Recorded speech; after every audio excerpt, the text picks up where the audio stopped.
मेरा हमेशा ना से मानना रहा कि सीधे ओशो से जुड़े, ओशो को सुने, ओशो को पढ़े, ध्यान करें। किसी भी चोलिए की, किसी मध्यस्थी की, किसी बीच के किसी आदमी की कतई जरूरत नहीं।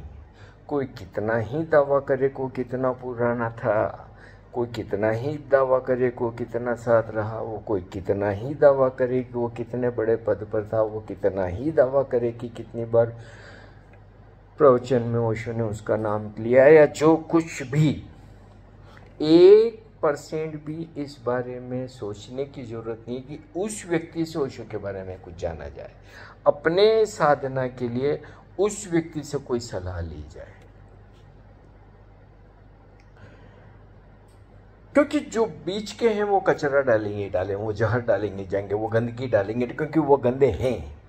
ओशो ने कहा ना, 2 ही तरह के लोग होते हैं, या तो इनलाइटेंड या इडियट। तो इडियट है। अब एक आदमी है, आदमी तो कह ही सकता हूं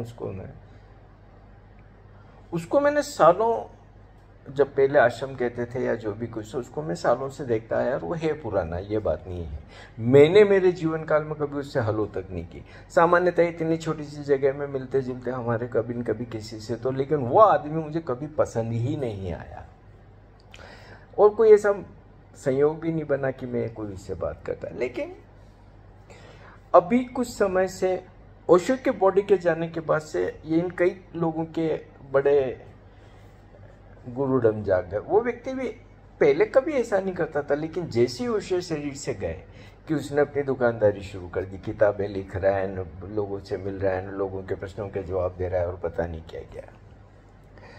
और मैं क्यों कहता हूं कि किसी बीच वाले के बीच ने साथ में नहीं पढ़ना चाहिए, वो आदमी ही कहूंगा मैं, मेरे को तो वो बहुत ही भद्दा, गंदा और बदतमीज और कमीना लगता है। अगर मैं इजाजत हो तो मैं उस आदमी को अश्लील गालियां देना चाहूंगा, इतना वाहियात आदमी है।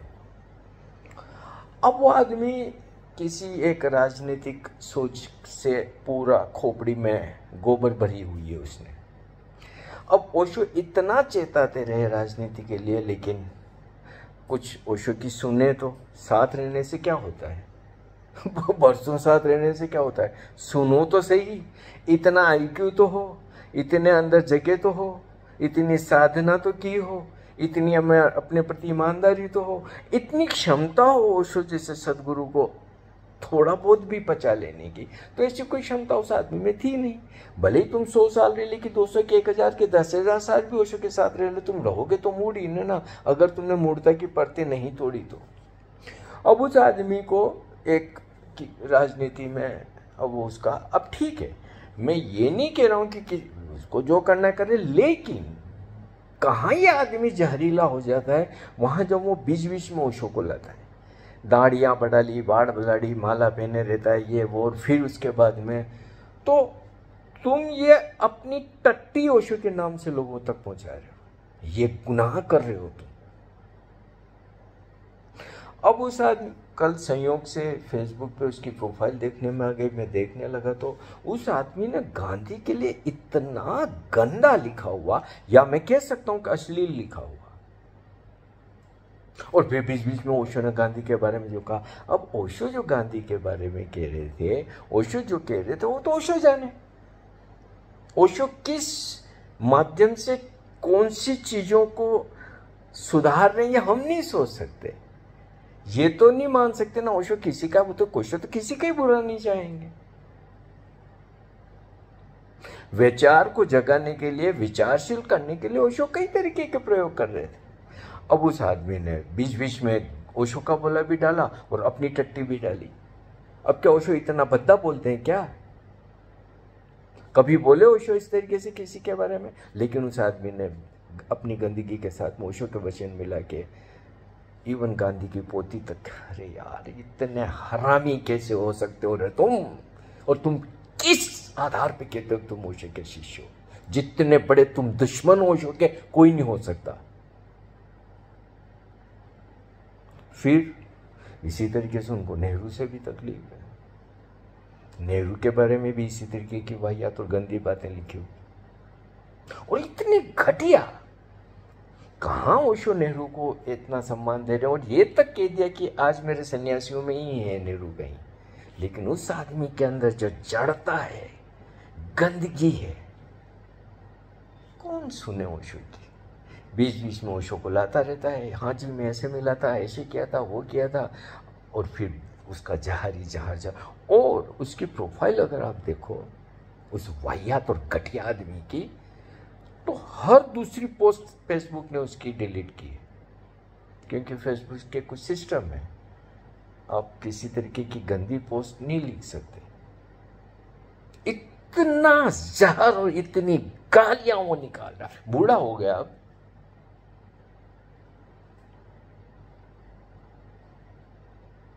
अब जब ओशो का नाम बीच बीच में डाल के इस तरीके का डालता है, तो किसी भी जो व्यक्ति ज़्यादा ओशो के बारे में रचा बसाना हो, अभी थोड़ा नया जुड़ा हो।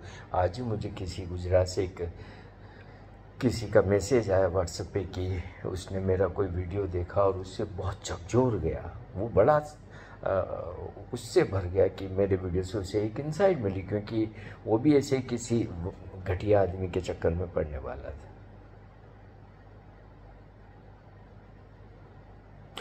अरे भाई तुम्हें जो करना करो, ओशो को बीच में क्यों लाते हो यार।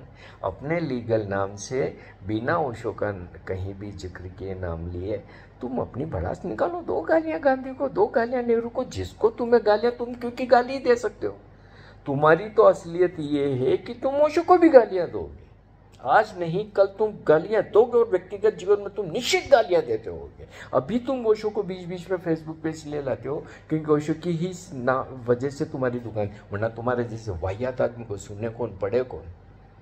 ये जो तुम बड़ी गुरुडम करते फिर रहे हो, कौन पूछे तुम्हारी औकात क्या है, तुम कितने पढ़े लिखे हो। और घटिया किताबें लिखी है। इसी वाहियात आदमी की किताब का कोई विमोचन भी नहीं हुआ था, कुछ ऐसे कुछ भद्दे भी चीज़ें हुई है, होगी। इतना घटिया आदमी अगर कोई है, उसको कोई भी कैसे मंच देगा जिसमें थोड़ी भी समझ होगी।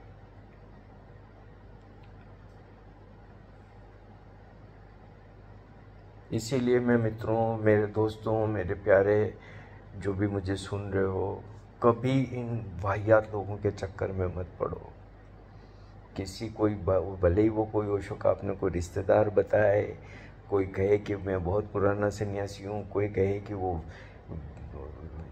1000 साल से ओशो के साथ है, कि 10,000 साल से ओशो के साथ, कितनी पुराने पुराने अपने फोटो दिखाएं, कि कितनी किताबें लिखें, कितनी स्मृतियों की बातें करें। मत पड़िए चक्कर में, ये आपको निश्चित रूप से नुकसान पहुंचाएंगे और पहुंचा रहे हैं। और इन चीज़ों से प्रभावित होने की कतई जरूरत नहीं है कि एक व्यक्ति देश में रहता है कि विदेश में रहता है। ये लफंगे लड़कियों को पकड़ के विदेश चले गए, इनमें कोई काबिलियत थोड़ी थी कि इनको विदेश का वीजा मिला। हाँ, काबिलियत से मिला होता तो एक बात थी। अब लड़कियों से पकड़ के तो हमने देखे हजारों गए हैं। जिसको नाक साफ करते नहीं आता वो भी विदेश चले गए। तो क्या विदेश, ये भी एक हमारी गजबी धारणा है। ये भी अपने आप को बड़ा विदेश का बार बार करता रहता है जिक्र, क्योंकि विदेश में रहता है, और वाह ये, और फिर ओशो का इतना पुराना सन्यासी, ऐसी दाढ़ी बाल बढ़ा रखी, ऐसे उसने, और फिर जहारी जहार, घटियापन ही घटियापन, गाली गलोची गाली गलोची। इतना भद्दा और गंदा फेसबुक पे बुढ़ापे में कैसे लिख सकता है यार। मान लो गांधी ने कुछ किया अपनी पोती के साथ हो जिसका, तो वो गांधी जाने, उसका निजी जीवन। यार तुम्हें क्या तकलीफ है, तुम बीच में क्यों उंगली कर रहे हो। और जिनको गांधी को पूजना है, जिनको गांधी महात्मा लग रहे हैं, तो उनके जीवन की कहानी है। तुम्हें कोई राजनेता बहुत महान लग रहा है, कईयों को नहीं लग रहा है। अब गजब की चूतिया पे आए यार ये। और मैं इसीलिए कहता हूं, ये असली हत्यारे हैं ओशो के संदेश के। ये रिंग मास्टर और ये सत्संगी और ये टोपे टोपियाँ और पहन पहन के बैठे हुए और ये कुर्सियों पे थक के, मैं बार बार कहता हूँ कि ये आप लोगों को ओशो की पथ से भटकाएंगे। मत खो इस अवसर को। ये सब घटिया लोग हैं, और ये तो खैर बहुत बड़ा घटिया है। ऐसा घटिया तो ऐसे तुलना करूँ तो इससे बड़ा कोई घटिया तो मुझे तो नहीं दिखा।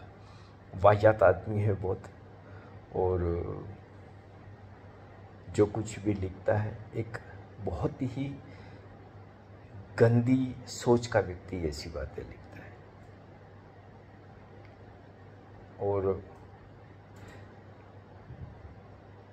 अब इतना कुछ लिखना, इतना कुछ गंदा लिखना, हर पेरे में वो गांधी नेहरू को और कांग्रेस के लोगों को और गालियाँ देता रहता है, तो बताता है कि अंदर कितनी विष है इसके, कितना जहर है इसके। अब ओशो के साथ रहने का फ़ायदा क्या हुआ? अमृत तो निकला नहीं, आनंद तो निकला नहीं, उत्सव तो निकला नहीं, जहर निकल रहा है इसके तो अंदर से, क्योंकि जहर ही भरा है।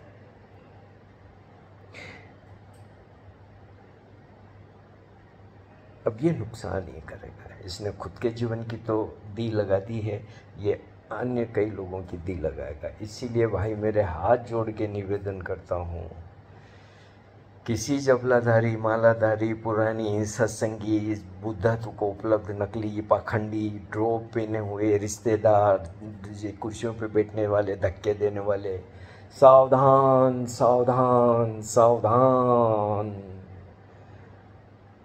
ओशो के पंडित पुरोहित हैं और ये बहुत बड़े शोषक हैं, घातक जहरीले शोषक हैं। सावधान। ओशो को पढ़िए, ओशो को सुनिए, ध्यान करिए, मस्त रहिए। किसी ऐसे टटपुंजी आदमी की क्या जरूरत है ओशो जैसे बादशाह के होते? होगा तू बहुत पुराना, तेरे घर का यार, रहता तू विदेश में, तू कहीं रहना। कहावत है ना पुरानी की, गधे तो काबुल में भी होते हैं, लंदन चला गया तो है तो तू गधा ही। गधे से मेरा कोई जानवर की तरह नहीं, गधे से मतलब कि गधे जैसी नियत का आदमी, गधे जैसी समझ का आदमी।